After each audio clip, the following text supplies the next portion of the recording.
Hello, welcome back to Cracking the Cryptic. If you like Sudoku and occasional crossword content, please feel free to subscribe, and if you feel able to sponsor us on Patreon, look for Cracking the Cryptic there, and that would be great. We'll provide some links to that down below. Now, today we're going to consider a request we had from a couple of people to see how one gets a puzzle test solved in time. Now, I missed the last round of the Sudoku Grand Prix, which I think is in round 7 of 8. So there's only one more month to go, but last month was round 7 and I didn't take part. Now that does give me the opportunity to download the Sudokus into our new application and try them out. So what I've done is recorded my solve of a couple of puzzles. We'll take this in bite-sized chunks rather than show you an hour and a half of me getting most of the puzzles done, but not all of them. We'll go kind of puzzle by puzzle, maybe 2 at a time, and see how I get on. And I'll measure my progress, I'll time it, and then we can add it all up at the end and see how long over the prescribed hour and a half I took. So I will provide links to the 2 puzzles we do each time, and today it's a classic followed by a diagonal. The links will be under the video. So have a look, try those first if you want to see how you do for time, and then maybe watch my solve afterwards to see my timing, and I'll kind of talk over the solve. So I'm going to just start the video here.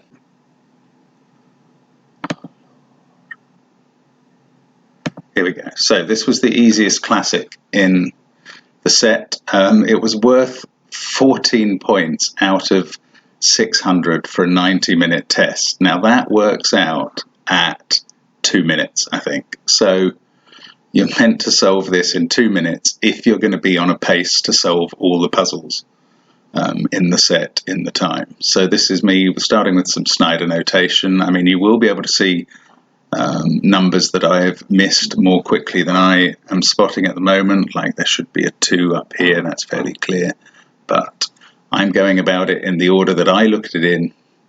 Now, what I'm going to warn you is that I'm using any speed tricks I can, so we may resort to guessing during the solving of these puzzles, or bifurcation as I prefer it to be called, or Bowman's Bingo as Simon likes it to be called. We may see unique misplays that I'm not going to necessarily bother to explain if I can't remember why. But the part of the point of splitting these up into 2 puzzle groups is I may be able to remember what was going through my mind. So, I mean, there's an interesting 2 pairs of 4s down here. And one thing we know is that they won't be able to be paired with another number into exactly those 4 cells. So whatever number goes with the 4s there won't go with the 4s there, and vice versa.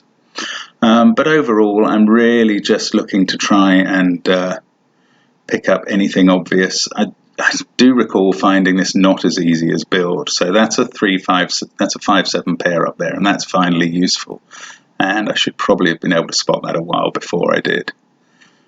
But it does enable quite a lot of the top to be filled, and that then starts feeding down.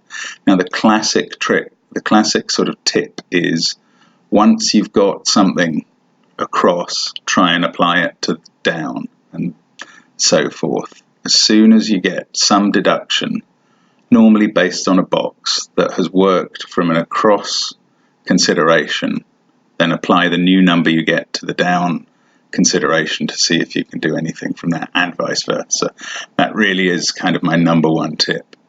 Now, clearly 3s here across the middle will sort out this 3 and that 7, but that's not what I happen to be looking at the time.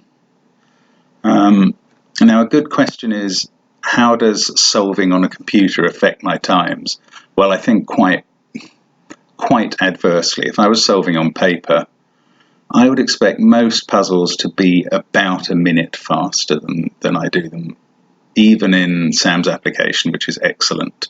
But just the range of notation you can do with a pen or certainly that I can do at speed with a pen, is far faster and more clear than the range of notation I can achieve with small digits and maybe just not enormous amount of practice on a PC. And as you can see, for a 2-minute puzzle, I'm way over the time here. This is clearly going to be around 4 minutes to finish, which, you know, is twice as slow, if you like, as I should be achieving for this level of puzzle in this kind of test. Now, you know, I'm not the world's best. There will have been 20, maybe 30 people who did complete this test. There will be another 20 or 30 people who are better than me in terms of the amount they will have got done in the time had I taken part. So please don't think that I'm claiming I'm a complete expert at this. You know, I'm reasonably experienced, as you've seen from the videos. It's something I do a fair amount of. Not quite going to make the 4 minutes here. So 4 minutes and 3 seconds for that first puzzle. And I'm allowing myself the luxury of just checking that I haven't shown you an erroneous solution, because I'd want to be able to comment on that if I had. But obviously you don't get a check button when you solve these real time. So now moving to the diagonal. And it's worth noting that one really good tip for a diagonal is you get a lot of limitations by numbers that appear not on the diagonal in different boxes. So here we have 8 and 6 up here, 8 and 6 down here. They're both not on the diagonal line for those boxes. Therefore, 8 and 6 must be on the diagonal for the central box. And given the 8 here and the 6 here, which means they can't be in the middle, they have to be a pair in those two cells. And that's enormously useful. In fact, what that did point out to me was that the central cell is a naked single with 3649 in its column and 8215 in its row.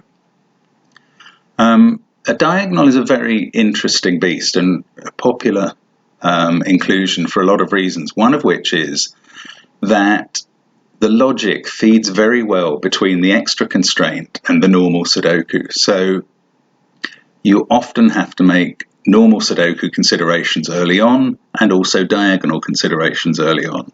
And then that persists throughout the puzzle.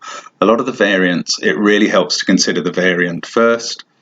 And some of them, it really helps to delay considering the variant constraints because they only come into play later. But this one classically makes the normal Sudoku logic much harder. And you can see I've done very well on the first diagonal.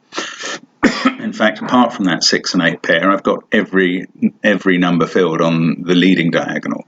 But on the other diagonal, much less good. I mean, we didn't get any shared givens that were on one and not the other box. So it was a harder diagonal to start with, but I'm really looking around trying to find something to do. And in fact, at this point, I think this is where I do go for a bifurcation. Not quite yet. This is still logic at this point. But in fact, how did I get that 1? Not entirely sure. Oh, because it was a naked single by this point, or a hidden single that's now been revealed.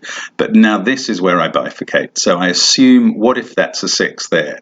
Because I just couldn't see how to make any other immediately logical progress. I'm sure there's a way, but when time is an issue, other considerations go out the window. And if it becomes quicker to try and get at the puzzle by bifurcating and being prepared to undo or rub out what one's put in, then that's what I'm prepared to do.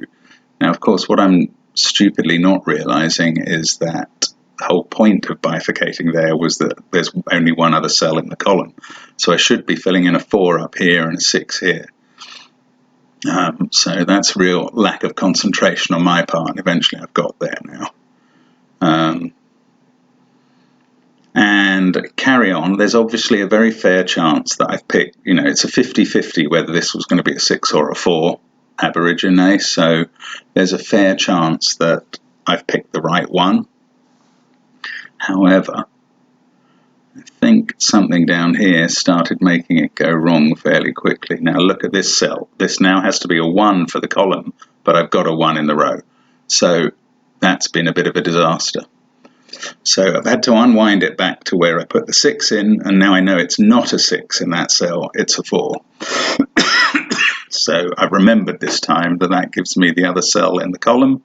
That 6 plays into this box very handily and gives me the 6 there.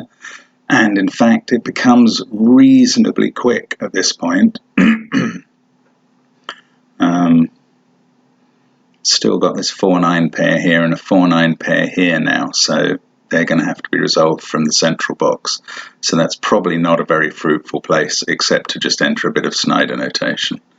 And then need to really focus on this last box up here. If the middle box isn't being very helpful, then this box must kind of hold the secrets to finish off the puzzle.